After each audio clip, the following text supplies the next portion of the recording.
Everybody, welcome back to the Bucket List Pilot. I'm super excited to be back with you. It's been a while before I made a video. I've been extremely busy.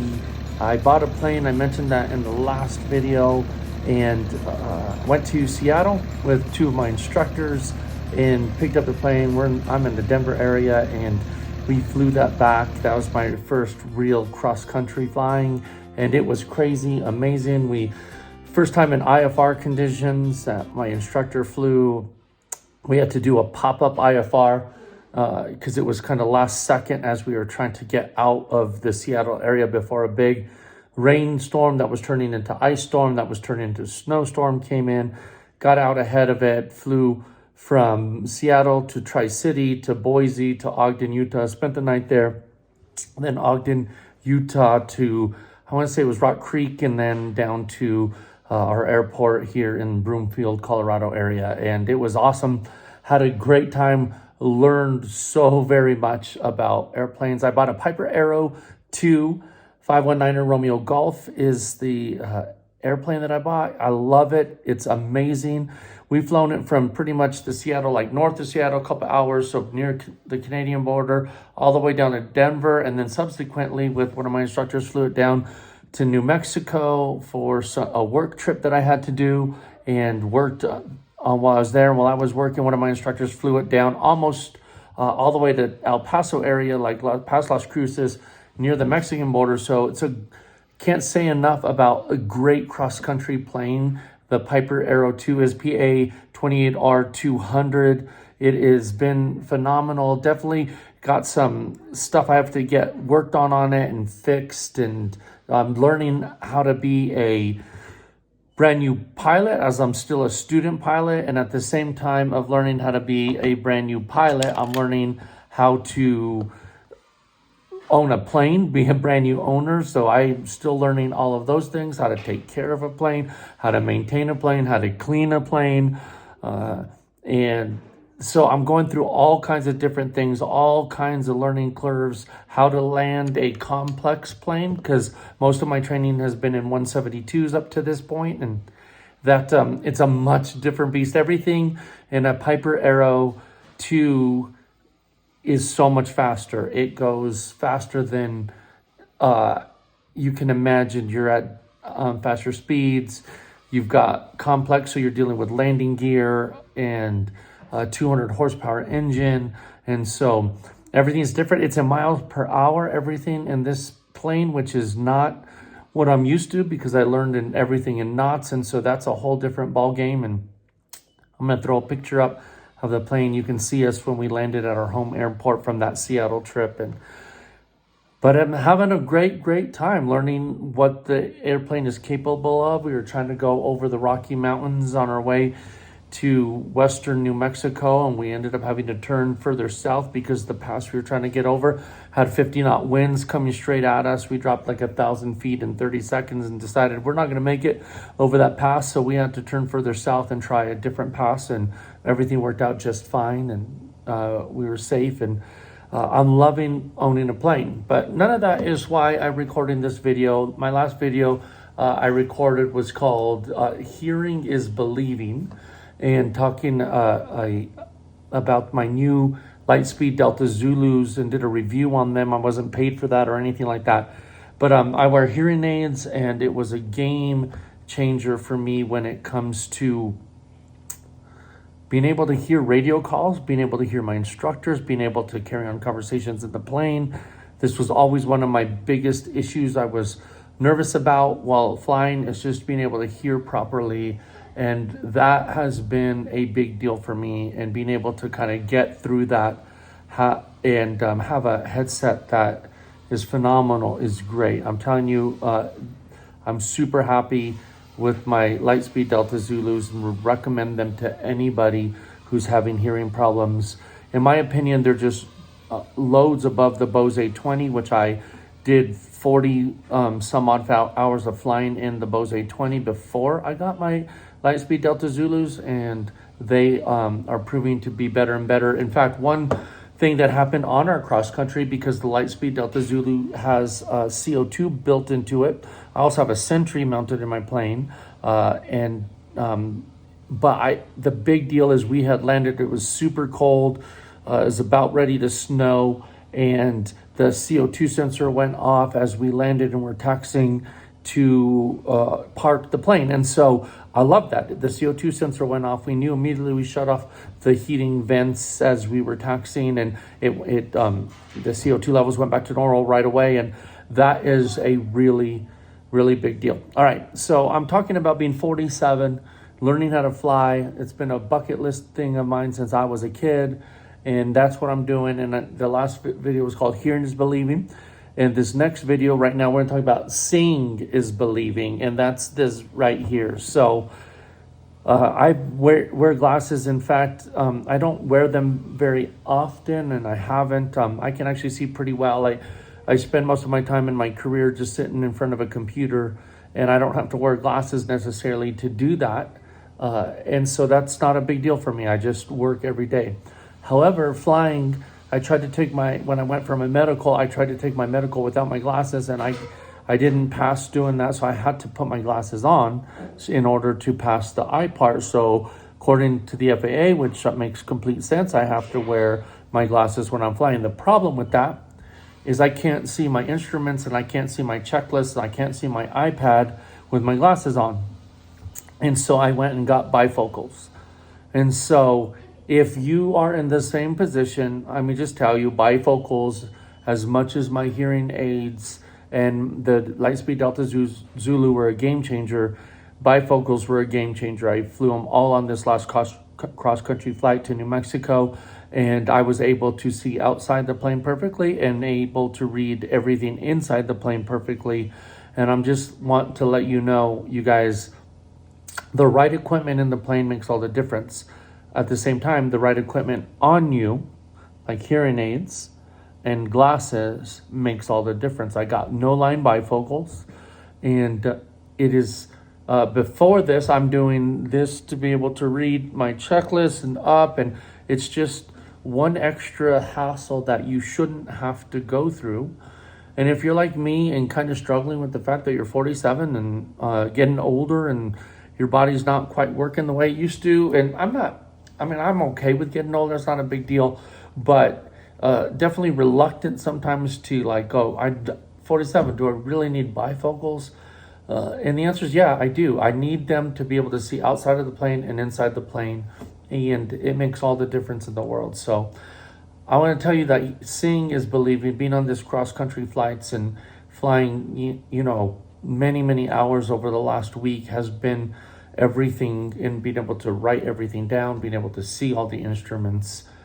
And that's a big deal, everybody. So safety, I think, starts with our person, even as much as it goes into the plane that we're flying, because being able to hear and being able to see is a big deal. So I hope you guys take the time to take care of yourself so that you can be able to take care of those you're flying with in the plane, be able to take care of your plane and your investments that you're making if you buy a plane.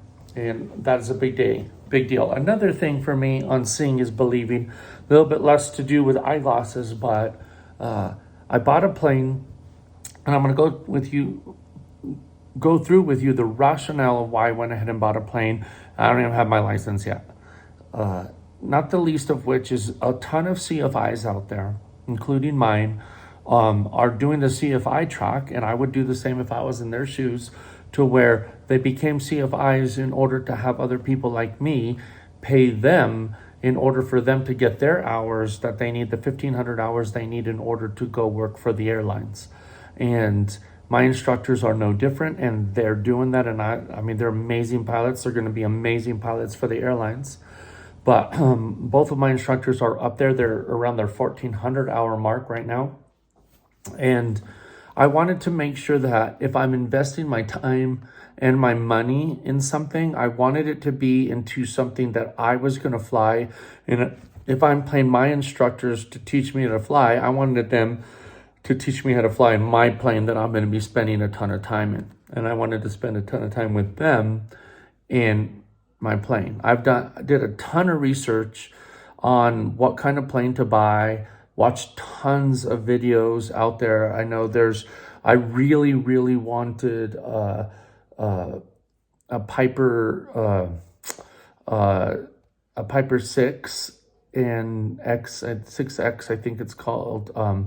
But it's had kind of a 6-seater, 300 horsepower plane, super great ratings when it comes to useful load, and both complex and high performance because it's over 201 horsepower. And I really thought that's what I was going to settle on, to get something like that.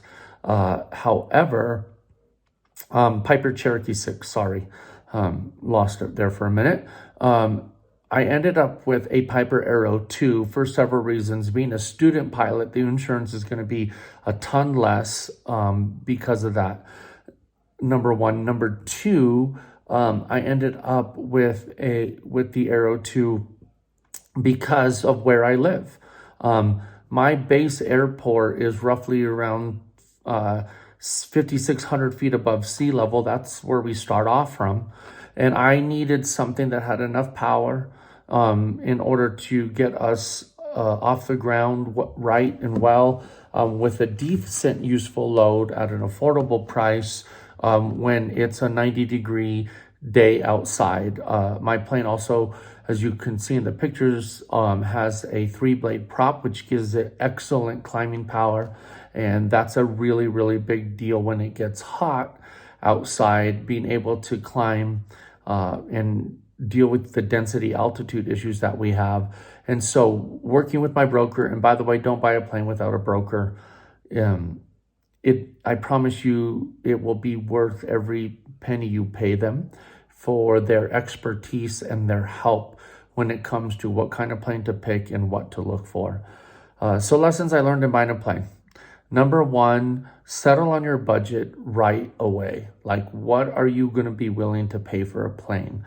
So number one, I wish I would have set my budget, because I started looking at planes that at the end of the day, with the current economic climate that's out there, banks are being really reluctant, if you're going to finance anything, to lend out money, especially to student pilots. So set your budget right away, and stick to that budget. And it's great if you go under it, but the other thing I'd say is put a 10 to 15,000 of your budget, set that aside, or outside of your budget. So whatever your budget is, if you're, I'm going to just make numbers up and make it easy. If your budget is $100,000 for a plane, then buy a $90,000 plane. And because there's going to be costs that you're not aware of right off the bat, especially if this is your first plane. There's some maintenance cost. There's your insurance cost, because I didn't know this. Unlike car insurance, you're going to pay your entire year premium up front. For me, that was just over $3,000 for a year's worth of insurance, because I'm a student pilot. That will drop drastically once I get my full private pilot's license. And so insurance isn't anywhere near that. It'll be, less than half of that for the whole year. But it was something that I didn't know right off the bat, so just keep that in mind. You're going to need your first year's insurance. If you're a student pilot, you're going to be over $3,000 for that, probably right off the bat. If you're at and that's for a complex aircraft. If you're at a high performance and complex aircraft, it's going to go up from there. It wouldn't be an over-exaggeration to say you could pay $10,000, $12,000 for your first year in insurance, which is also another reason I didn't go to a high-performance aircraft for my first aircraft as a student pilot, because I didn't want to. My broker really pushed me not to do that. As much as I was reluctant at that, it saved me, $9,000 out of pocket. I say set aside 10,000. I would really say set aside 15 if you can afford it. 1,000, because you're going to have your insurance costs or all of those kind of things for your plane, but you're also going to have to pay for some inspections, and those, depending on what you negotiate or what with the seller, you're going to probably end up paying to have that plane inspected, and with a pre-flight inspection. And then you're going to end up negotiating with the seller whatever probably splitting costs from there on things that may need to be done. The way my negotiations worked with the seller was anything that was an AD or that was kind of related to that kind of stuff, they covered the cost for. And if it was other type of stuff, I had to end up covering the cost for. And maintenance on planes can get expensive, and everything on a plane is expensive. And so those are things that you just need to be prepared to pay for. The other part of it is if you got a really good deal, a really good plane, you didn't have to spend that money right off the bat, then you could use that money to do whatever modifications you want to do. Chances are, if you're buying a plane less than $100,000, you're buying something, in the if it's not a 152 kind of thing, you're like a Cessna, 150 or 152, but it's a 172 or a Piper of some sort, you're going to end up, it's going to be pretty old. You're going to end up in the late 60s, mid 70s, from a year standpoint of what you're buying, which the planes, the airframes, as long as they don't have hail damage or things like that, those are great years to buy a plane. However, a lot of them are going to probably be coming up for needing some avionics upgrades or just radio, even if it's just radios, radio upgrades or anything like that. And so if you have some extra money in the buffer and the kettle, kind of when you're going into it, you can do some of those upgrades right off the bat and be in a good position to really get really good useful life out of your plane right off the bat. For me, I got really lucky in a lot of this stuff because I was able to, the plane came with decent radios. They're older radios, but they function really well. Had a Garmin 430 in it, which functions superbly well, and haven't had many issues. I don't know exactly of it, but I'm pretty sure I'm near 25 hours already in my plane that I've flown it since we picked it up, and had one mechanical issue with it since we picked it up from and the suction pump went out on it, so it's actually at the shop. Should be fixed by Tuesday. We landed Thursday, I think, from my trip to New Mexico, and so it'll get fixed pretty quickly. But those are the kind of things I think that are unforeseen expenses that you're buying. Just like if you bought a used car, you're trusting everybody and what they said about it and all the logbooks, but at the end of the day, anything that's used is gonna need some TLC with it. So $10,000 to $15,000. If you can save 15, that's a great number. $15,000 set aside for after plane purchase costs that you actually have on hand, ready to go. So here's number 3. Don't bite off more than you can chew. And I've already talked about this a little bit in the first 2 points, but the title of this video is Seeing is Believing. Don't buy the plane without seeing it. Don't buy the plane without flying it. And don't bite off more than you can chew because you're excited to have a plane. So here's some lessons learned from me. My plane was in Seattle, and because I'm a student pilot, I'm not able to bring the plane back by myself. So I took my instructors with me to go get it. So we went out to get it, and the owner met us there at the mechanic that we had all chosen to have the inspections done at. And at the end of the day, we were on a finite amount of time. We had a scheduled time to pick up the plane and a scheduled time to get it back. My instructors had to be back. I had to be back to work. The owners had to show up at the same place too, and then get back to work. And so there was a point where it had gone through all the pre-buy inspections. It had gone through everything, but I wasn't going to be able to fly the plane before the owner left, had to leave. And so I had to make a decision, and the owner had to make a decision, which was to close on the plane without ever flying the plane. I made the decision to go ahead and close on the plane. In hindsight, I kind of wish I hadn't have made that decision, because the first time we flew it, we signed it after the plane got buttoned up. We flew it in the pattern a couple of times, and everything checked out fine. And then when we took off to head home to Denver, we got about 10 miles outside the airport, and the plane's oil temp max redlined. So we turned around, went back, landed at the airport. The mechanic looked at it that night, looked at it again in the morning, and thought that there might have been a clog or something. And so they flushed the system out, and we took it up the next morning again, same thing. As soon as we started climbing out with the oil temp redlined. And at that point, we had to leave.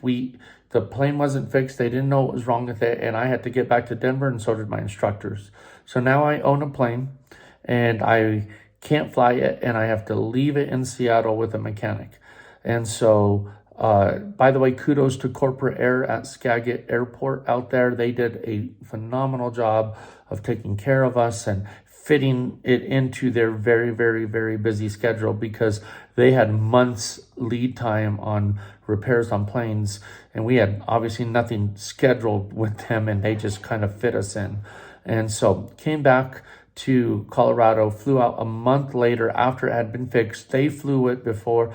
It turned out to be the Veritherm. It's kind of like a thermostat in a car engine to let coolant in. In this instance, it lets the oil in and out for cooling the engine.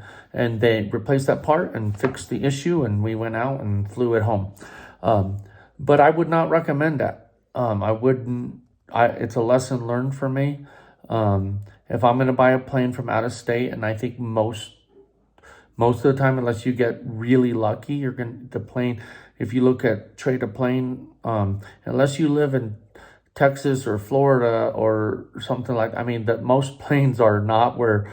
Most of the planes in my price range I was looking for were not in my area, and were not for sale. So I had to leave the state to get it. Make sure you have plenty of time to do it, and make sure your instructors, if you're like me, a student pilot, have plenty of time to go out with you. And make sure, if you cannot fly it, pay to have the mechanic or somebody at the mechanic shop. Most mechanics will have a pilot on hand that can fly the plane to test it. That's the part I didn't do. I wish I would have had paid somebody else to fly it. Little bit more background on why I didn't. The owners had flown it down to this mechanic shop and hadn't had any issues, and I trusted, and I still trust what they said, that they didn't have any issues. Planes get issues, and things happen, and things break, and it's mechanical pieces of equipment, and so something caused something to break, and between the time they flew it down and the time we took it. All is good, you guys. Seeing is believing. Make sure that you get your eyes on the plane you're going to buy and fly that thing. See the instruments, see how it flies, see what's going on, see and feel the airplane. Make sure it's what you want, what you're expecting, and don't be afraid to say, this isn't what I want. Don't let your emotions get the best of you when buying a plane. Don't let your emotions get the best of you when learning to fly. That's when mistakes happen. And I think that's a big deal. Have more stuff to talk about, and I'm gonna hopefully do a video here soon of the good, the bad, and the ugly of learning how to fly, the lessons I've learned, the mistakes that I've made, and how I'm learning from those so that I become a better pilot. So, hey, Bucket List Pilot here. Thank guys for watching. I hope this is helping somebody out there.